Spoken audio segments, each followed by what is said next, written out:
श्री स्वामी समर्थ अध्याय 10. श्री गणेशाय नमः. गाठी होते पूर्वपुण्य म्हणून पावले निर्जन्म, याचे सार्थ उत्तम करणे उचित आपण. ऐसा मनी करून विचार आरंभिले स्वामी चरित्र, ते शेवटासी नेणार स्वामी समर्थ असती पै. अवेदी नामग्रामी यजुर्वेदी गृहस्थ श्रेणी, बाळपानाने द्विज कोणी राहत होते आनंदे. संपत्ती आणि संतती अनुकूल सर्वतया प्रीती, सावकारी सराफी करती जनी वाक्य प्रतिष्ठित.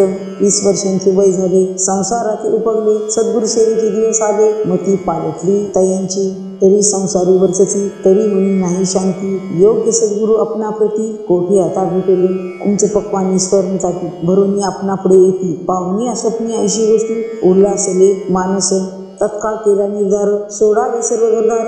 मायापासून दृढतर, विवेक शस्त्रे तोडावं. सोलापुरी काम अम्मासी, ऐसे सांगून सर्वत्रासी. निघाले सद्गुरु शोधासी, घरदार सोडले. मुरगोड ग्राम प्रख्यात, तेथे आले फिरत फिरत. जेथे चिदंबर दीक्षित, महापुरुष जन्मले. मुरगोडी मल्हार दीक्षित, वेदशास्त्री पारंगत. धर्मकर्मी सदारत, ईश्वरभक्ती तैसाची.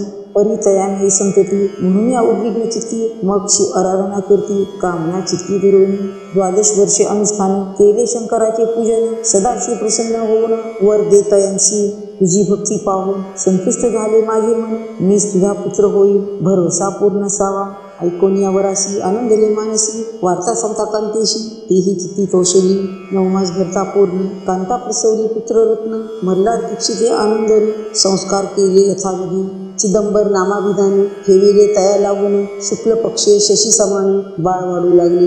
पुढे केले मौंजी बंधन, वेदशास्त्री झाले निपुण. निघंटू शिक्षा व्याकरण, काव्यग्रंथ पडविले. एकदा यजमानाचे घरी व्रत होते गजगौरी. चिदंबर तया अवसरी, पूजे लागे आणले. प्राण प्रतिष्ठा मंत्र म्हणता, गजाशी प्राण येऊन तत्वता. चालू लागला हे पाहता, विस्मित झाले यजमान. ऐशा लीला अपार, दाखविती चिदंबर. प्रत्यक्ष जे का शंकर, जगत उद्धारार्थ अवतरले. असो पुढे प्रौढपणी, यज्ञ केला दीक्षितांनी. सर्व सामग्री मिळवली, द्रव्यभूत खर्चिले. तया समयी एके दिनी, ब्राह्मण बसले भोजनी. तूप गेले सरुनी, दीक्षितांचे समजले. जले भरले होते घट, तयासी लाविता अमृतहस्त. ते घृत झाले समस्त, आश्चर्य करती सर्वजन. तेव्हा पुणे शहरा माझी, पेशवे होते रावबाजी. एके समय ते सहजी, दर्शनाते पातली. अन्यायाने राज्य करीत, दुसऱ्यांचे द्रव्य हरित.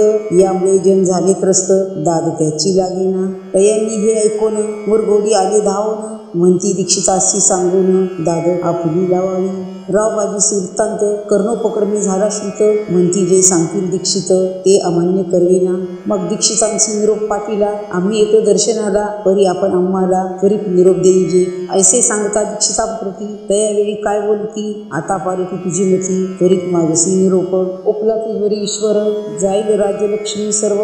वचनी ठेव निर्धार, निरोप तुझला दिला. असे सिद्ध वाक्य सत्य झाले. रावबाजीचे राज्य गेले, ब्रह्मावरती राहिले. परतंत्र जन्मवरी. एके समय अक्कलकोटी, दीक्षितांच्या निघाल्या गोष्टी. तेव्हा बोलले स्वामी येती, आम्ही त्याते जाणतो.